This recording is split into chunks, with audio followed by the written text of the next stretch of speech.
That's a son of 990 right there. Probably one of the last ones I have that's breeding. I have about, on the property, maybe 70 individual pens like this. Wow. How many breeders do you breed off of? Probably roughly 220 pair. Wow.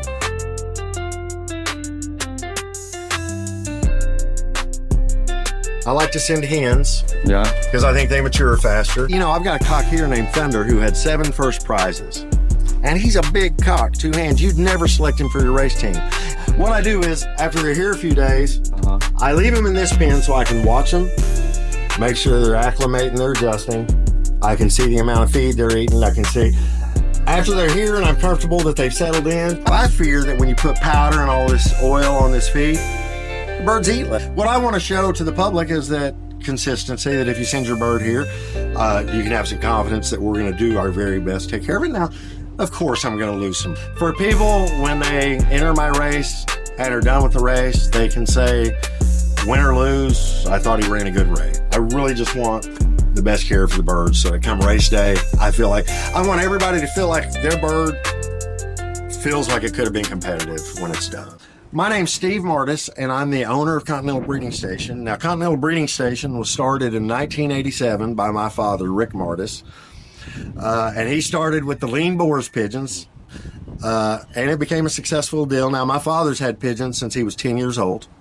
He was in Vietnam, and he had pigeons. He kept pigeons his whole life. He's never not had pigeons, except one time when he was in the Army and he was stationed in Fort Monmouth, New Jersey. But he was good friends with a lot of guys up there in New Jersey that had pigeons, and he'd go see him, and he had some guys that kept some pigeons for him. So it's just been a lifelong passion for my dad. And of course, I grew up around it. So I've never not had pigeons. You know, like I said, we started in 87. Seeing all these birds, we just got these in this week. Oh, okay. So they won't go in with the main group for another. Oh, wow. For a little while.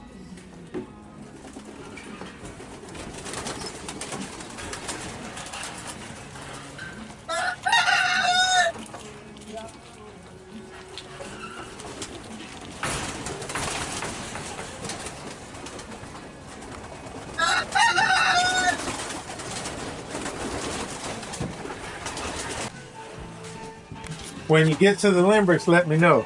All right, man, they're everywhere. This is the breeding station? This is like, these are all nests down here. I'll show you. Oh, wow. We're in the middle of breaking up right now. We bred, I mean, there's a few pairs we'll keep breeding from, but most of these are getting broke up. And you have a watering system right here where it drips?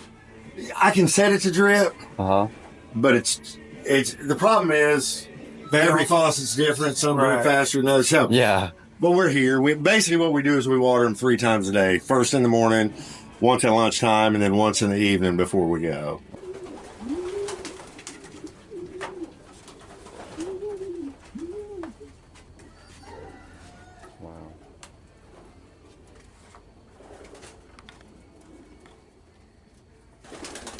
What are those white birds? Man, they're from a guy named Louis Van Gramberen.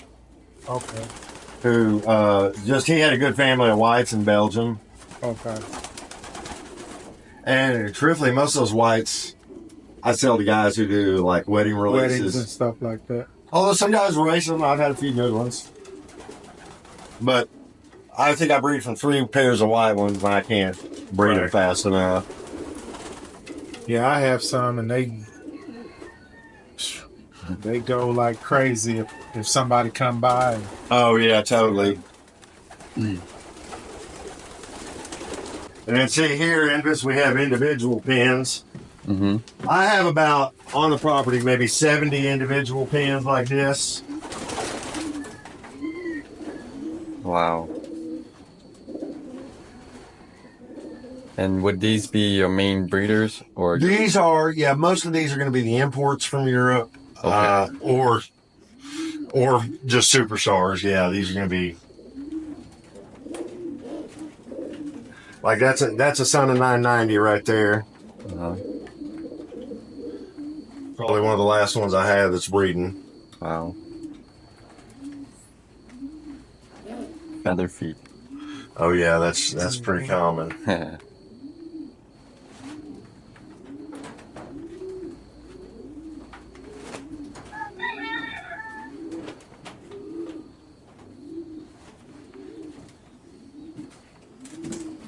Wow. So do you change out the water every day then? Every single day. Okay. 3 times a day. 3 times a day? Mm-hmm. I think clean water is one of the most overlooked things. Yeah. And you can see more individuals here.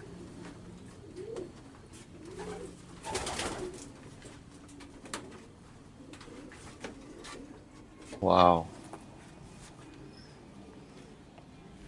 That's all just holding pens. These are birds for sale out here. So is this net on top just in case they escape or something? Yeah, exactly. Just Okay. so predators can't get in and birds can't get out. Okay. I love this out here. Yeah. Wow. And this is, they out here, winter sleeping, Yeah. but they stay healthy like out that. here. Yeah. Immune Okay. system is up, good. And they have the dirt Yeah. and gravel. Okay. Is that pepper? Is those peppers? Uh-huh. Oh, you give them peppers? Not intentionally. I buy this it's I buy this specialty mix. And it has them peppers. It's got in it. safflower. It's got some stuff in it that I want, but it's also got chili peppers, which they don't eat. It's also got peanuts in the shell, but very few I of remember them. the feed. Yeah, so but it's a good feed. I like what it has in it. But the peppers the peppers, Oh, okay. they're just waste. I haven't seen that feed in a long time, but it was good though. Oh, I really? get it out of Lawton. Yeah. Wow.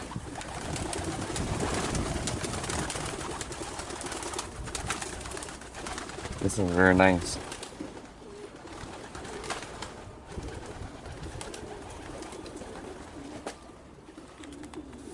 So how many breeders do you breed off of?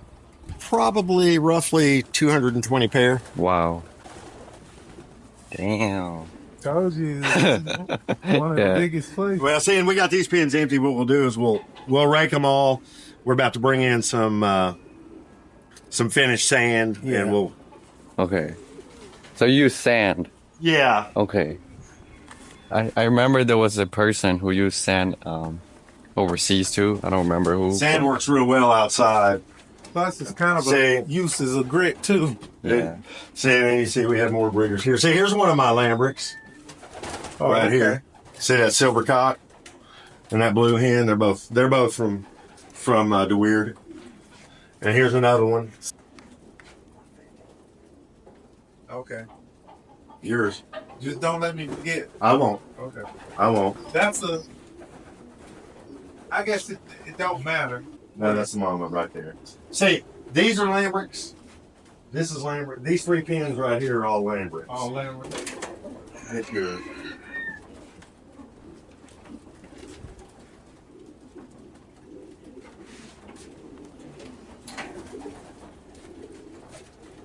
A lot of birds.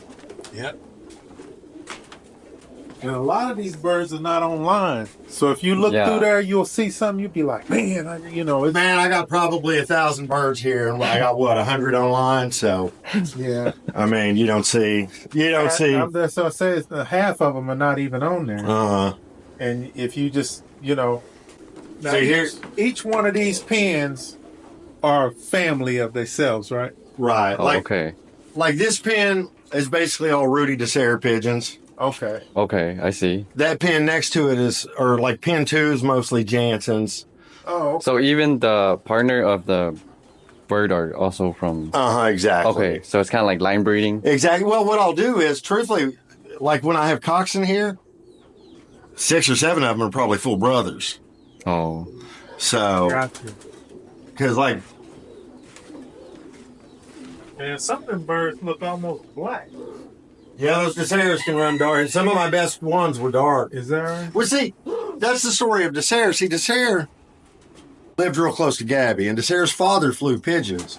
Okay. And they were always just okay. They weren't ever superstars. Right. Well, the Sayer said, let's get some better stock. We went to Gabby's, and people that buy at Gabby's, like the Asians specifically, Right. like in China, they want blue check, they want pencils, they want blue bars, they want light checks. Okay. We went to Gabby's, and Gabby had a bunch of dark pigeons. We'd sell the dark pigeons cheaper Got you. because the blues demanded more value. Yeah. So Rudy bought all the dark ones, and then he becomes long distance champion of Belgium, and actually beats Gabby to do it. So Oh, it was, yeah, it was quick. But they're really, really good friends, and they do a lot of co-breeding together. At least before Gabby got out, they were doing some co-breeding at the end. So. Right. Okay. That's something I didn't know. Yeah, you learn something every Yeah. day. Well, I'll tell you. Yeah, I'm always learning when I go visit people. Seeing like these are, of course, again, more individuals. And then these are, like in this pen, these are all long distance pigeons, Jan Ardens mostly. Now you see one grizzle. I plugged in a pair that I needed the space for, but most of these are going to be long distance or a little bit of cannibal stuff. But yeah, I try to keep each pen You say Campbell? cannibal, yeah. Campbell Strange? Cannibal? I didn't know. Oh, Cannibal. Cannibal, yeah. Oh, okay. I thought you said Campbell. No, not Campbell strain. Yeah, that's what I thought. Shit, he hadn't had pigeons in 40 years, I don't think. I know it. Is when you see birds on the website, they're in these, they're right here. Okay. Oh, okay. I got to know where they're at when I sell them so I I got you. can find them right. Easy. So what are these cages over here for? That's my hospital. Oh, your hospital Yeah. pen? Okay. That's where I have birds that need attention. Okay. These are the birds for sale.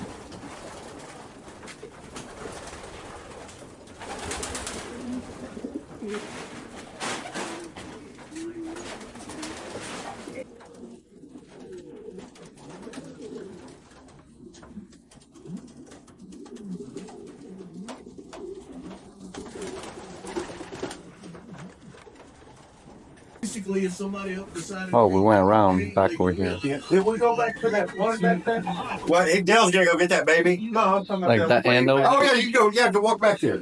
Walk back there. Yeah, I was remiss. I forgot that. So all these used to be full. Wow. Yeah, I'm moving some around. Summer's a good time to do repairs. You know. Yeah. See, I see though. Take all them peppers. Yeah. See, we throw that away. So Yeah. this is what you feed them? This is my base feed. You can see, and then I add to it whether it's corn, safflower, Right. sunflower hearts, So these big sunflower, they eat them? black oil. Yeah, they. Yeah. Oh. I always feed the small ones. Now I like the black oil. It's got a lot of fat in it. Oh yeah? Yeah, it's got fat and carbs. It's just good energy for them. It Okay. really is.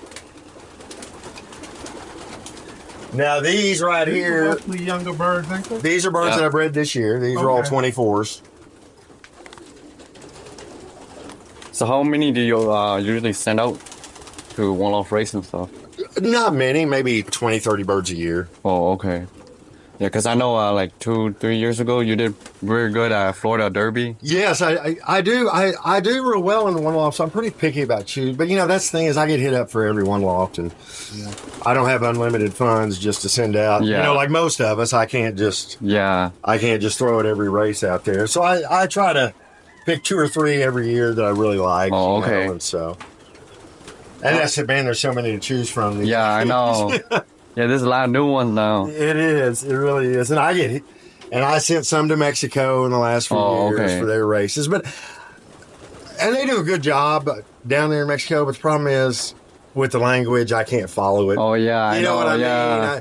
mean? And the website too, you can't really read anything. Right, I can never find the website. So Yeah. I'm kind of like I send them, and unless I win, I never really know anything. So I don't, Yeah. you know. So how do you select birds for one-off race? Well, I tell you truthfully, I like to send hens Yeah. because I think they mature faster. And then I just want something that's not too big, not too small. You know, good body conformation. I don't want it deep. I mean, I look for what I'd look for, you know, in my best birds. And then, of course, you know, pedigree is going to play a factor into it. You know, is it, you know, what have the parents done? You know, I've won a race and then send a brother back the next year and he doesn't do Okay. anything, but that's pigeon racing. Yeah. You know,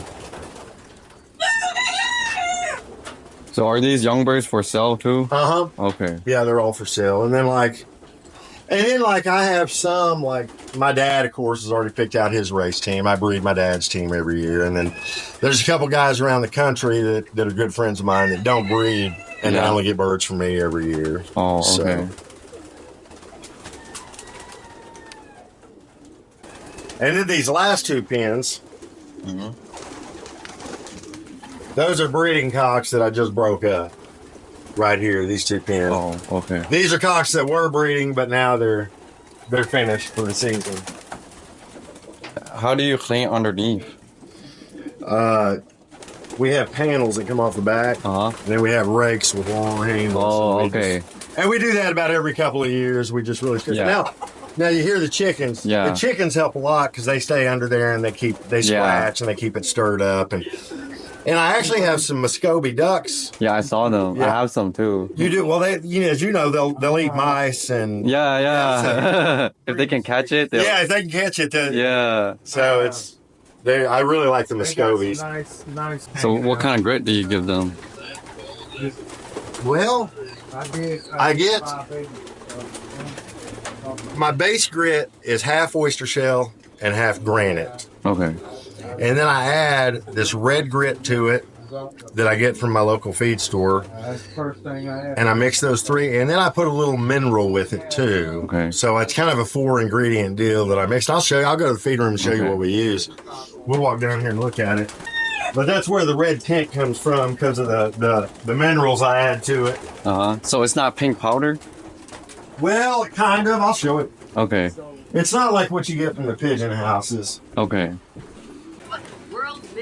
See, this is just granite, Oh. okay? That's poultry grit. Okay. And that's just chicken granite. Okay. So I take a scoop of that, a scoop of this grit, which has a real licorice smell. It's got the anisay in it. And you can see that's not even marked. Yeah. And then I put oyster shell with it, but it looks like I don't have an open bag of oyster shell. Okay. So But just- here, that's what the finished product looks like. Wow. That's when I mix everything together. You can see it's got the mineral, it's got the granite, the oyster shell, the red grit. It's just a really, really good mix. And they go crazy for it. Yeah, it looks good too. And so I think grit is every bit as important as the feed. Okay. Because if they can't digest it properly, if their body doesn't function, then they're working harder to digest their food. I think grit and mineral are so important. Okay. And my birds seem to think so. They go crazy for it. Yeah. So. Do you club race still? I don't because I have kids in high Okay. school. I did up until 2020. Yeah. But now my dad still races in the club. And I'll start again probably next year Uh-huh. once my son gets out of high school. But he's a pretty good basketball player. And we do a lot of traveling for tournaments and whatnot. Yeah, because when I first got started, my very first pedigree bird was down from you guys. Oh, it was? Yeah, my very first one, yeah. Very cool. Yeah. Well, say now, come I'll show you this other loft. Okay. So,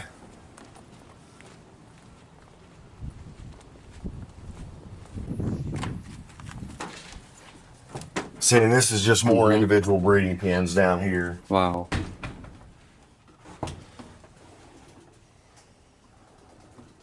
And use the back for just storage. Yeah, the back's just a garage. Yeah. So, a matter of fact, this building wasn't really a loft when it was built. And Oh, yeah. I converted. I mean, we use it for a loft in a lot of different ways. I used to fly the Mercedes Classic race out of this. Oh, okay. So this was the Mercedes. This was the Mercedes, Okay. but now it's just I just breed in here. Okay. This was I think I have maybe 27 pins down here. Okay. So this is the original Mercedes one-off race. It is. See, and then here, I've got more pins over here. Wow. And see, see this cock here? Uh-huh. This grizzle cock? He's an AU Hall of Fame winner. And I told you I breed for some guys and send them birds every year. Well, this Yeah. bird I sent to a guy named Mike Ludoff in Minnesota. And Oh, it went to Minnesota. the Hall of Fame. And Oh, it's- Mike Ludoff. Oh, Mike yeah, Ludoff. yeah. You know Mike? Okay. I don't know him personally, but I see his name and stuff. Well, Yeah. Mike flew this cock, and he was an AU champion, and then I got him back. And then Mike also flew this cock over here, Yeah. this one in the floor, and he's also an AU champion. Yeah, because I'm originally from Minnesota too. Okay, yeah. But Yeah, yeah. are you Hmong then? Yeah, I am Okay, Hmong. Yeah. Because I knew a lot of Hmongs lived up there. Yeah, nearby, yeah, so. yeah. Very cool.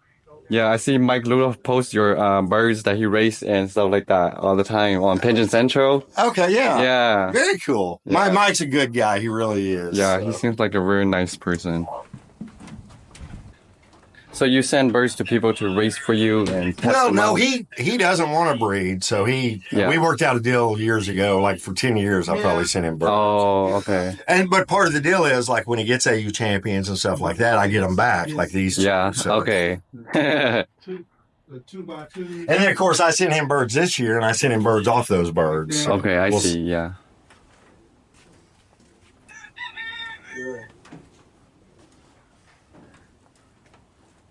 And you have water running to all the sections. Right, see, like here, see that Yeah. water right there? Yeah. And so I just take a bucket. Like these, obviously these don't drink near as much water when you only have Yeah. 2 birds. So yeah, we just, Yeah.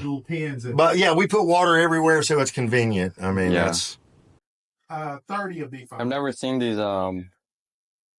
those The metal floor? flooring. Yeah, those metal. yeah, I've expanded seen metal. I've seen these one and the bigger ones, but not the small ones. Like Don't do the small ones. oh yeah, I- They just can't- those were already here. Oh, I would oh, replace okay. them.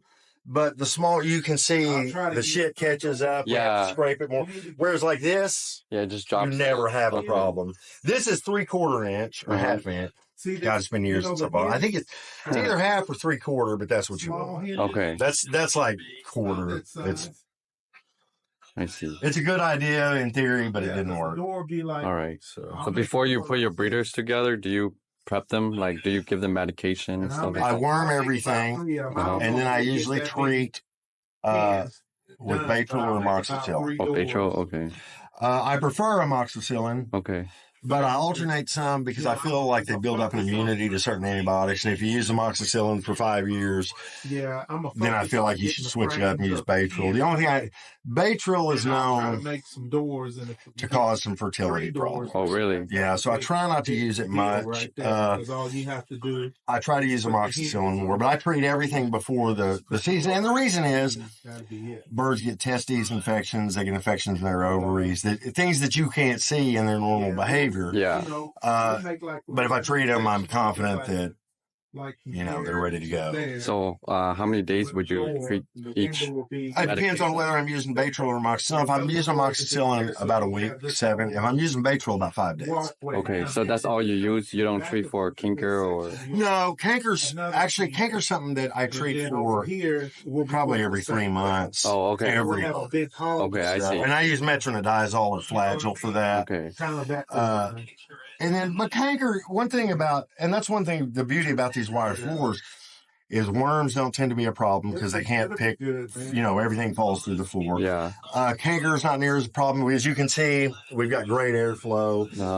So that's the thing is, as part of the battle is really just having the loft set up so you don't breed these things. Yeah. And that's, and we still get canker. I very rarely see canker, but like I said, I proactively treat for it. Yeah. If I feel like if I see it, it's already too late to give a good effective treatment. Okay. So I see. The Mexican guy. So do you vaccine them before breeding too, or Well, you know what I mean? every one of my breeders has been vaccinated at least twice. okay? Now anything I sell has been vaccinated once, Uh-huh. unless it's over a year old, then it gets vaccinated twice. What we do is we vaccinate everything out of the nest. Then a year later, we vaccinate. Now, birds that come from Europe, Okay, do you want me to by law, have to be vaccinated before they're ever put into quarantine and they're Okay. Ones tested. that you really like? So they have to be vaccinated. Then when they get here, I vaccinate them again. Okay. So, and I think 2 times in a pigeon's life I'll look is enough. Is We don't go get chickenpox shots Yeah. in perpetuity. We just, but I think 2 shots, I've never had any problem with that. Okay. So. I see.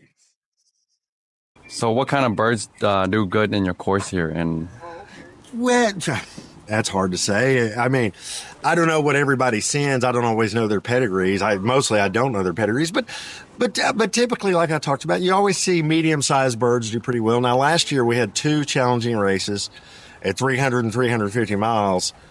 You know, you're talking 8 hours on the wing. So, I mean, just and the pigeons that came first are typically medium-sized pigeons. You know, well balanced. You know, some are real specimens and some are, you know, just pigeons. But I just think, you know, I think with pigeons, sometimes it's hard to see what we really need to see. We can judge the conformation and how physically put together it is. What we can't see is how intelligent it is. Yeah. Or how much endurance or how much heart it has. Yep. You know, so that's, you know, I've got a cock here named Thunder who had 7 first prizes. And he's a big cock, 2 hands. You'd never select him for your race team. And that's the only reason we flew him is because he was too big to sail. Yeah. Well, now he's been father and grandfather to multiple winners. But he's put together, he's larger, but everything's in conformation. Okay. You know, he's not like real chesty or real, I mean, he's bigger, but he's proportionally put together. So. I see. So how did you get this one-loft race started? Well, you know, Dad started, back when they first came out with electronic clocks, Dad started one-loft racing back then. And back then it was called, I don't remember what it was called. Maybe in the Continental Classic. And then we became the Mercedes. And then, you know, I have 2 kids and I had 3 stepkids, and I stopped doing the one-loft because it was so much work and I had these small children and it just became a nightmare. But now my kids, my oldest daughter's in college, my son's about to be a junior in high school. And so now I have more free time. So that's why the one-loft race. Okay. And I enjoy the one-loft race. I really do. So can you show us the process of when the birds arrive here? Yeah, I wish I'd get some birds in this morning, but basically what happens is when they come here, we take them into the office. And here, I'll show you. Yeah. Well, first off, I'll show you in here.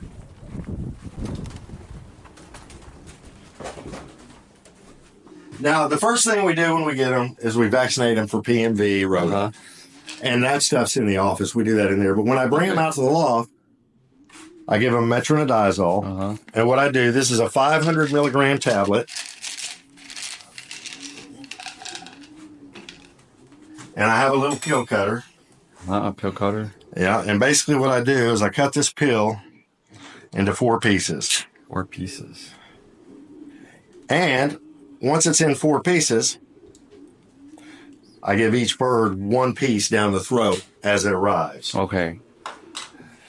And then in addition to that, in here, I have permethrin for parasites. And you can see, this is what I use.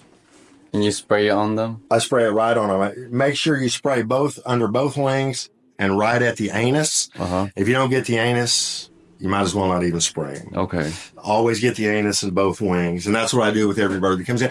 Now, oh, cool. And now we'll spray them too when we handle them. Like when we go in to pull the flights. You know, when we go in to pull the 10th flights, we spray every bird as we handle it. Anytime we're going to handle every bird, we spray everything. Because one, this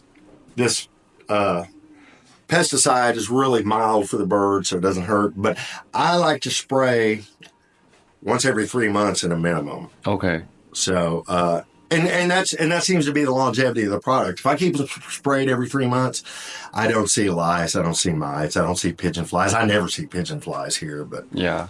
But the only time I've ever seen pigeon flies here is when someone sent them in with birds. But then, and as you can see, we're vaccinating some birds this morning. But this is the PMV we use. It's got the rota in it. Okay. And every bird gets 0.3 of a cc.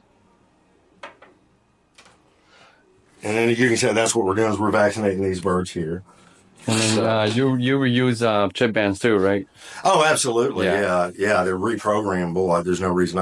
And that's probably, you lose enough of them with the lost birds anyway. Yeah. You know, and I don't even know what a chip costs these days. $250 roughly. $250. Yeah. So yeah, before I send birds out, like you send birds to my race, as Steve, when I gave him his bird back, I made sure to take the chip off. Yeah. It was nice too. Right. Because if I have 100 birds, I mean, That's $250 in chips. So Yeah. And if they're reprogrammable, why not? Yeah. Okay. So once the birds get here and you do all this, where would you put them? Okay, then they're going to go in this pen right here. Okay. These are all the birds we received this week. The first section here. The first 2 sections. What I do is, after they're here a few days, I leave them in this pen so I can watch them, make sure they're acclimating, they're adjusting. I can see the amount of feed they're eating. I can see. After they're here and I'm comfortable that they've settled in, then I move them out of this pen into the hallway and into this pen. Now they can get up and go outside. Okay. And then go out in those aviaries you saw from the outside. So, so how do you split them in, do you split them per week or per Every week. day? Okay. Every week. So what'll happen is, the earliest anybody will ship me birds will be Monday, which means next Tuesday will be the next time I'll get some birds. Yep. So what I'll do is next Monday, I'll take these birds here and run them down with the general population. I'll take these birds, let them into this pen, so now they can get in and out, and any new birds will go into this pen. So is it the next following week or just the next day? Well, every bird's different. If it's a young bird and it hasn't molted a flight, it goes right through the routine. 4 or 5 days here, into here where it can get out, and then it goes into the population. If it's a bird that's molted 2 or 3 flights, he may sit in this pen for 2 weeks and another 2 weeks here before I let him out. Right. Okay. So it just, like I said, every bird's different. And we evaluate them. And what we'll do is if a bird we think is a little older than we got it, I'll put a marking band on it so that I can kind of track it as it goes through. And then we inventory every Friday. So tomorrow I'll do an inventory. Okay. And then we'll see. And so far, knock on wood, we haven't lost anything. So the older birds, you give them a little more time then? I give them a little more time in the loft, let them get acclimated, let them get on, and I think a big key is feeding schedule. And I'm very OCD about how I feed these birds. Every day, they go outside, they get fed in. I leave feed in front of them for 2 hours. I call them in about 1 o'clock. At about 3 o'clock, I pick up any feed that's left. That gives every bird 2 hours to eat, plenty of time. I pick up anything that's left so that by the next day, I've got their attention when it's time to come in, So do you feed them the same thing as your breeders or? Yeah, I feed them the same thing as our breeders. Now, once I start training them, what I'll add whole corn to it. I'll add safflower. What I'll do is I'll add feeds that have high oil and high fat content. Okay. Because once I start training them, they're on a regimen, and then that's the deal is I want to keep them full of fuel. I want them energized. I hear guys, well, you'll make them fat. You can't, if you're working a pigeon the right way, if it's a racing pigeon and you're exercising it and racing it, you can't make it fat. The hardest thing to do is to keep weight on a pigeon that's working that hard. Okay. I see. So when they first get here, do you give them anything in the water too? No. Just plain water? Just plain water. Okay. So when they get here, they don't get treatment for canker or respiratory? No, well, that's what the pill is. That's the treatment for canker. So just the one pill and then they're good? Yeah, and if you're sending me a bird that's got respiratory problems when it's got here, you're probably wasting your money. Yeah. And I don't see respiratory problems, but that's the other thing about being open like this. Now, guys up north couldn't have this kind of loft. Yeah, I know. Yeah, right. You're from Minnesota. You couldn't have this. Yeah, it's cold and like the wind in the winter time is just right. And you get down to, I'll talk to Mike and I'm like, how's it going? And he's like, well, it's warm today. It's 9 degrees. Yeah. Like, next day it's snowing. Yeah, right. So obviously, that's the thing here is in the South, your loft needs to be more open and airy because you want the air to flow through. That's the number one cause of sickness is overcrowding, in my opinion. Yeah. And that's, as you can see here, I don't overcrowd. Yeah. I only take a certain amount of birds. And last year, we were very fortunate because I have a loft that holds, I think, about 800 birds, and I had 350. So plenty of room, plenty of airflow. Now, and I'm not saying I won't treat a bird for respiratory here, but that's on an individual basis. Now, I will say this, before I start training them, for the first time, I will treat the whole flock for respiratory. Okay. But that's not going to happen until August or September. Okay. Now, that's not to say if I see 3 or 4 or 5 birds all of a sudden come down with respiratory, I might, but those are situational issues. I don't have a set regimen where every bird gets treated for this because Okay. I just don't throw antibiotics at birds that don't need it. Yeah, so you don't have a routine. Depending on if they need it, then you'll just... That's it. Everything's by, I mean, I don't just take my kids and give them amoxicillin for no reason. I don't do the same with the birds, Yeah, okay. So, but you can see they're pretty healthy and happy. Yeah. So once the birds they're ready to go out, what's the process? Do you push them into the I don't push. Every bird. Now I won't until I'm done receiving pigeons for the race. A month or two goes by. Nothing will be forced out.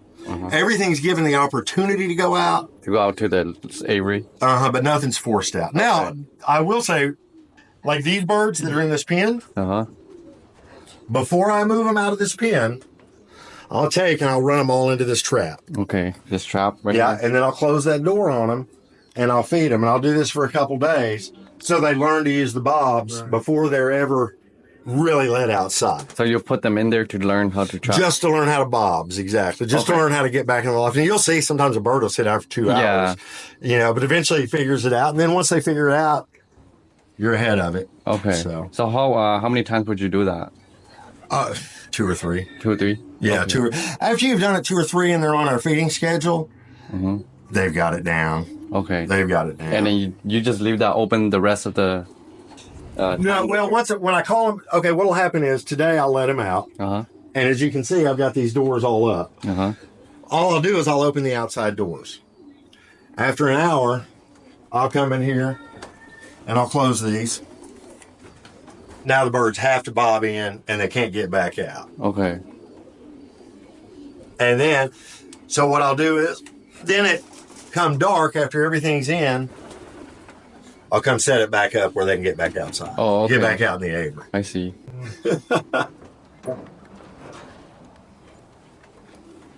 So once they start learning to trap and they start going out, when do you decide to let them start flying around and? Okay. Well, they can fly around now, but I won't literally flag them and make them exercise until the end of summer. I like to start flagging them about a month before I anticipate training them. Okay. So if I'm going to start training September 15th, by August 15th, I'm going to start working them. By the time I get to September 15th, I want every bird giving me an hour of exercise every day. If they're not giving me an hour of exercise, then I look at them for the things we talked about. If I've got 200 birds up flying and one drops down, then I catch that bird and look at it, see if there's any problems. Does it have respiratory? Sometimes it's just a bird that doesn't have it. You know what I mean? Yeah. And there's some of that, But that's it. And then but yeah, I won't really start making these birds work until August. Okay. So do they go out and in sections, or do they all... No, well, right now, no, because I don't have enough birds. But so basically, everything that can go out goes out between 12 and 1 each day. And then, but I don't think I've had as many as 1,000 birds in the Mercedes. And one thing I found is if you run 1,000 birds out of the loft, they'll break up on their own. It'd be amazing the number of groups you have that'll take off on their own. I mean, and that's what happens here. But now I don't turn them out in sections. But I don't have enough birds to warrant that. Now, if I had 800 birds, maybe I would. I don't know. Okay. So you just wait until most of the birds get here, and then whichever bird is ready, you just let them out. Okay. Right. Everybody gets the opportunity to go outside. Okay. And truthfully, by the time I get to August, everything here they'll already be, they're pigeons. They want to fly. I mean, they want to do these things. It's not like you're forcing them to do something that they're not. I mean, naturally, that's what they want to do. So it's, same. It's just... that's their nature. It is. It's their nature. And you just get them, you get them out there flying. It's amazing they really are amazing animals. I love watching them. Yeah. So you don't add anything to their food or anything like that? Just other food, just other grains. You don't add any products or anything like that? Okay. I don't use any powders. I don't use supplements. I don't use any recovery aids other than natural. I tell you this, I think the mineral that I showed you that I give them, the grit, I think those are the best recovery aids you can give them. I think that's better than any supplement in the water. I mean, they found there was a study done, I think it was at Cornell University, where they took different pigeons. They had control groups, and this group got 1 grain of feed, and maybe it was corn. And this group got another grain, but only that grain, like, Milo. What they found, long story short, was that on any 1 grain, you couldn't make these pigeons vitamin or mineral deficient. Okay. And that's the problem, too, is our feed has had so many minerals stripped from it because of the way we treat the land, that's why I give them those minerals and that grit, because I feel like it recoups it. Okay. And David Marks, the veterinarian, the pigeon vet who's retired now, he's the one who got us started on it. And the results with and without it are huge. And you see my pigeons, when I give them fresh grit, it's like they're starving for it. Yeah. And it's just, it's crazy. When do you decide to road train the birds? Weather. The weather? The weather. Okay, here's what I'd like to do. Ideally, I want to start road training about mid-September. And the reason I don't, truthfully, I'd like to start early September, but it's dove season. Yeah. So I don't go until about the first week of dove season's over. But if it's 100 degrees with 80% humidity, I still probably won't go. So the goal is September 15th, but that can vary grossly because as you guys live in Oklahoma know, it's September 15th, we can still be 100 degrees. Yeah. So it really depends on where the weather is. Okay. So you don't give them anything during this time of road training too? Just fresh water, same feed? The feed changes. That's the only thing that changes. Okay. And fresh water all the time? Fresh water all the time. Okay. Fresh water is so important. So how would you road train your birds, like the miles? Like how would you jump? Well, there's a door down there, and you see where that cone is? I back my trailer up there. Now, the first thing I do is, for 2 days, I'll load the birds all in the trailer and let them sit in the trailer for an hour. Okay. Then I release them right there. Right there, okay. Then I'll load them all up about the 3rd day and take them out in the middle of that field where they can see the loft and let them go. Okay. Then from there, I go about 2 miles. If they come good from 2 miles, I'll jump them out to 5 miles. If they come good from 5, it's out to 10. Now, if I hit a hiccup, say I take them 5 miles and they straggle in all day, then they go back to 5 miles. Okay. If they come good from 5 miles, they get jumped to 10. Okay. But if they have a hiccup at 10, they stay at 10. Okay. But and then once they're coming good from each location, they get jumped. Now, once I've got them 10 miles, it jumps 20, then 30, then 40. The majority of my tosses will be at 40 miles. Okay. And I like 40 miles because it gives them, in most cases, almost an hour on the wing. It's not so far away that if they make a mistake, they can't recover from it. And then before the first race, which is 100 miles, I'll try to have them to 75, 80 miles twice. Okay.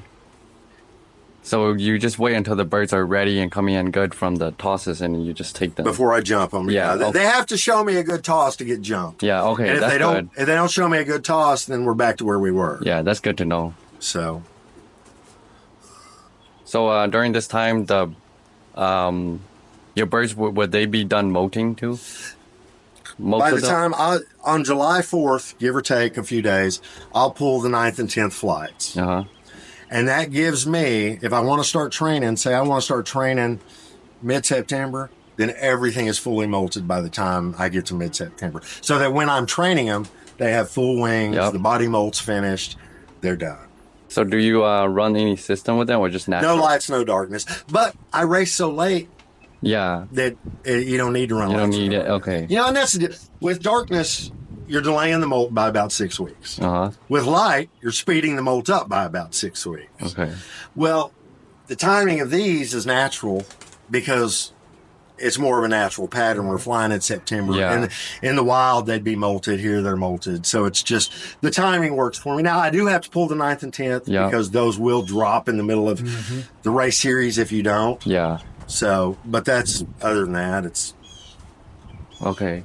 Do you give them baths too? How often? Once a week. Once a week? Once a week. Do you give anything in the bath? No, and the reason I used to try and put some bath salts in the water, but the problem is, and I used to even try to put permethrin in the water, you know what I showed you we sprayed with. The problem is if you mix it strong enough to be effective, the birds won't get in it. Oh. Because they know it's full of chemicals. Yeah. So I just give, so I don't put anything in the water, I don't put anything in the feed. And the one reason I don't put any supplements on the feed is, we talked about appetite. Yep. And my goal is to keep the weight on these birds through the race series.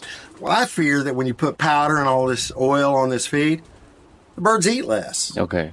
They're not, you know, I want them, they don't eat grain covered in oil out in the wild. Yeah. And they don't eat grain covered in oil here either. So, Okay. and that's just why, you know, birds don't eat pellets out in the wild. And I understand there's some pretty good pellets out there. They've made big breakthroughs in it.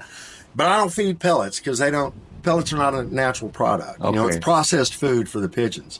And I give them what they're meant to eat, grain. Yeah, so you keep it as natural as you can. I try to, yeah. Yeah. You know, that's the thing is, the pigeons will tell you what they need more than I do. You know, Dad told me that a long time ago. If the birds are in there and they're eating up every piece of corn, give them more corn. Okay. You know, it's not rocket science. Give them what they want. Once the race start, how do you change the feed? Like, depending on the weather or just... No, they get that base feed all the time. Uh-huh. But once they're working, once I start training them every day, and again, I let the pigeons tell me. Yep. If I give them my mixed grain and they eat it, they're eating all the high fat foods out of it first, and the safflower, the corn, then I'll bump it up with high fat. And you're not going to say, and truthfully, I've done this long enough now to know what they're going to want. You know, when you get into that time of the season, they're not going to want a lot of peas. They don't want a lot of protein. They want some, but not a lot. You know, it's more high fats, high carbs. And it just depends. I adjust my feed according to how hard I'm working them at the moment. Okay, I see. So. And then once the race starts, the same deal. The same deal. Yeah, it's all, and truthfully, that's by feel. And truthfully, it's just me watching. What are the birds telling me? What are they eating? You know, if I go in there, you talked about the black oil sunflower. Yeah. When you're racing those birds, like you saw some left over in the feed trays. Yep. Because it's high in oil, high in fat, they don't need it right now. But if you start racing these birds, they eat that black oil, it's all gone. Okay. And so and if they're eating all that first, I might add some of that because I can get that whole grain. So it's just kind of really just, let them tell you what they're eating. Let them show me what they're eating. And I assume that's what they want. And that works. Okay. We were kind of one of the first ones really to import a lot of pigeons into the States. You know, now everybody's doing it. But back then, there was a huge difference between pigeons in the States and pigeons in Europe. And the thing was, in the States, you couldn't replicate the kind of competition they had in Belgium back then. Yeah. You know, 100,000 birds in a race. Well, I don't know. Has anybody in America ever had that? No. No. You know, so that's why I think the pigeons were better. It took a better pigeon just to find its way out of a flock of 100,000 birds. You know, it just inherently they were better. Now, we've been bringing them in for the past 40, 50 years. I think the American pigeons are on par. I think they still get tested better in Europe because of the numbers that we can't replicate here. But that was just it. It was just a lifelong passion of my dad, and that's what led him to seek out the best pigeons he could, and that was in Europe. Yeah. And I still believe the best pigeons in the world are in Belgium. Okay. That's the question I was going to ask too. And I think Holland's right there with Belgium, but I really think the best pigeons in the world come from there. So import birds are better than local birds, you would say then? Import birds, I'd rather buy an import bird with a record than a domestic bird with a record. Okay. So now depending, and that's apples and oranges too. You can buy an import bird with a record that's only got a first against 100 pigeons. Yeah. So you got to take everything into account. Okay. So how do you get a one-off race started? Well, I mean, the first thing is you got to have a facility for it. Uh-huh. That's the hardest part probably is getting a loft, and you need to be roomy. And then be prepared to work. That's what people think. They're always like, oh, we're getting rich off these one-off races. Well, it's 7 days a week. I got to feed and water these animals every day. I got to turn them out every day. That's weekends. That's everything. But I mean, I think the biggest thing is find your location, and then go look go look at different loft designs, see what you like, and look at the successful one-loft races. Now, if there's a guy and he's having a one-loft race, but he's losing all the birds every year, I probably wouldn't take much advice from him. Yeah. But, you go to somewhere like, the Florida Pigeon Derby or Hoosier, and they seem to do a pretty good job with the number of birds they have. But I know they also have a lot of employees too, and that's the problem. But the problem with employees is I can hire someone and he may be a good worker and stuff, but he can't see what I see with the pigeons. Right. Yeah. And like what Dale sees or what you would see, Right. They can look at a flock of pigeons, they don't see the one that's sick or hurting or, and that's part of the problem. So, really starting a one-loft race isn't hard. I just, like I said, the facility is the hardest thing to get started, Okay. and then of course, you're going to run into little issues you never thought you'd have, getting your clocking system, getting your antennas to not miss pigeons. And that's all trial and error. And I'm going to tell you this, it sounds fun to do a one-loft race, but it is a lot of work, especially the first few years when you're still trying to get systems in place, and you're still kind of figuring out, how do I rotate these birds as they come in? Yeah.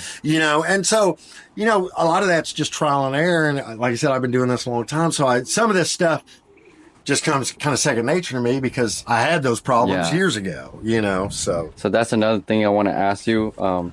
Is there any experience that they should face before they start your one-loft race? They should absolutely do some club racing first, and for a couple of years, they should, that's just it. You want to be a knowledgeable pigeon person when you start. And that doesn't mean you have to be a superstar as a racer, but you should absolutely understand health and feeding and nutrition.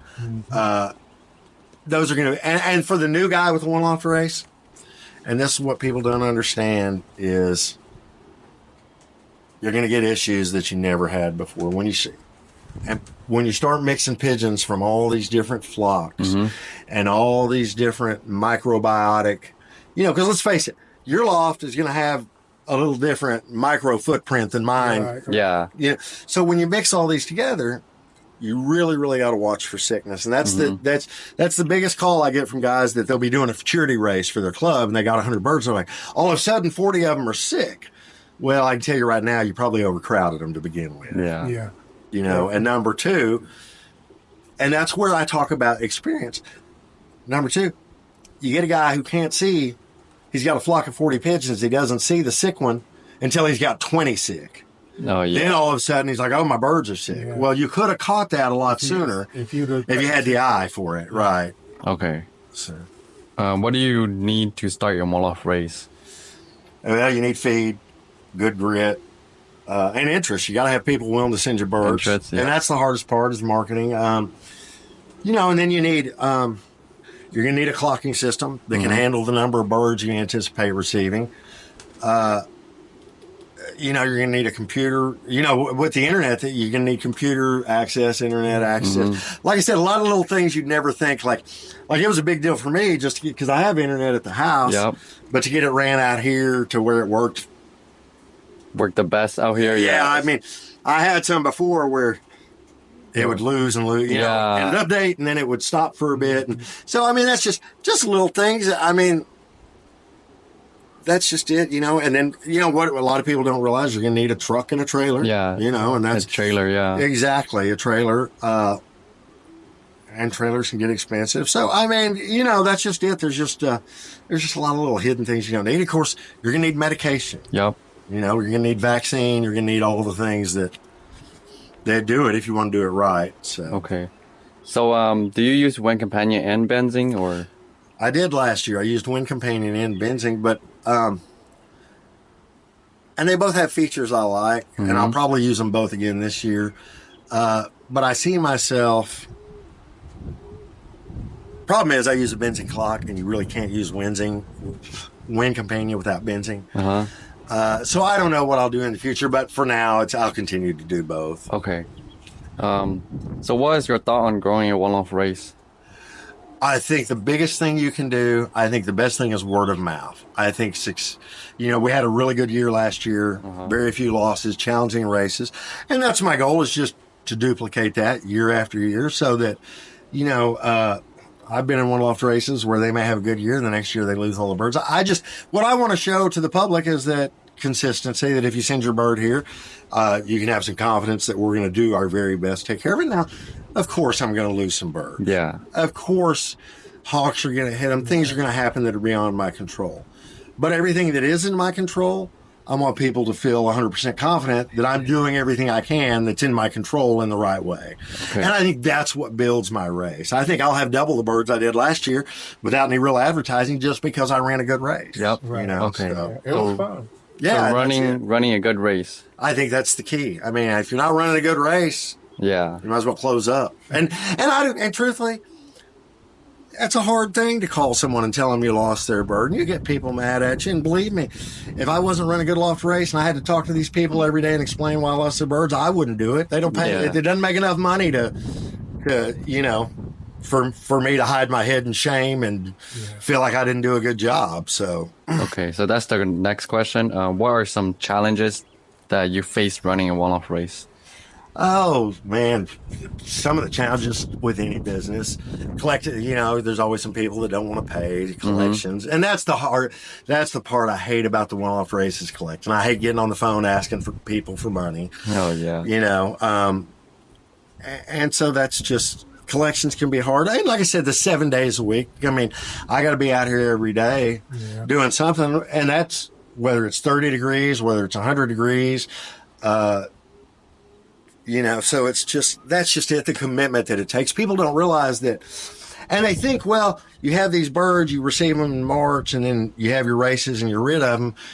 You're never really rid of them. I mean, by the time you get them all moved out, it's time to start receiving again. Yeah. And so, I mean, you know, it's just basically 365 days a year, 7 days a week, you know, and if you're okay with that, and I'm fortunate because I live here on the property. Yeah. So, you know.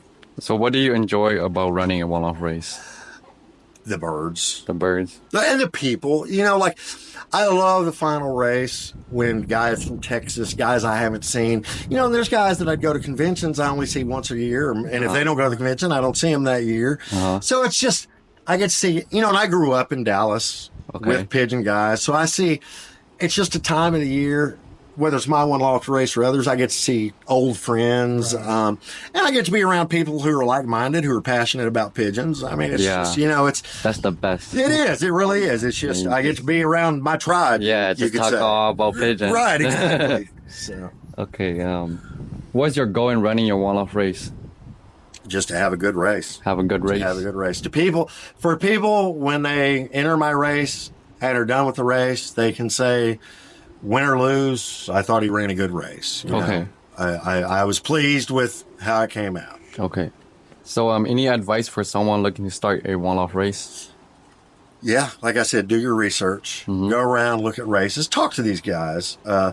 Talk to guys who run successful one-loft races, and see what their thoughts are. And before you build a loft, it's been my experience, and I've built a few lofts in my day, but every loft you design it and you think it's going to be perfect, but the minute you put it in place, you're like, oh, I wish I'd have done this one thing different. So, you know, just take your time about that. Okay. Be selective. And then other than that, just, I always try to take the approach with these birds. Like we talked about training. If they were my personal birds, I don't let them go in the yard. I don't do all this babying. I jump them out there. But they're my birds. If I lose them, it's on me. And I'm the only one that suffers. Yeah. If I lose your bird, I feel like I haven't done my job. Okay. I've done you a disservice. So that's it. That's it. Is I really just want the best care for the birds. So that come race day, I feel like I want everybody to feel like their bird feels like it could have been competitive when it's done. Okay. You know? Do you have any future plans for the one-off race? No, I've given some thought. And I don't know how serious I am because I like the breeding station. I like breeding too. I've given some thought to tearing all this down and build a new one loft that could hold 1,000 birds. But I'm also 57 years old, and I don't know how ambitious I am to do all that, you know. So, all right. I wouldn't do it. Thank you. Hey, thank you. It's a pleasure, man. Thank you. Oh, it's sorry.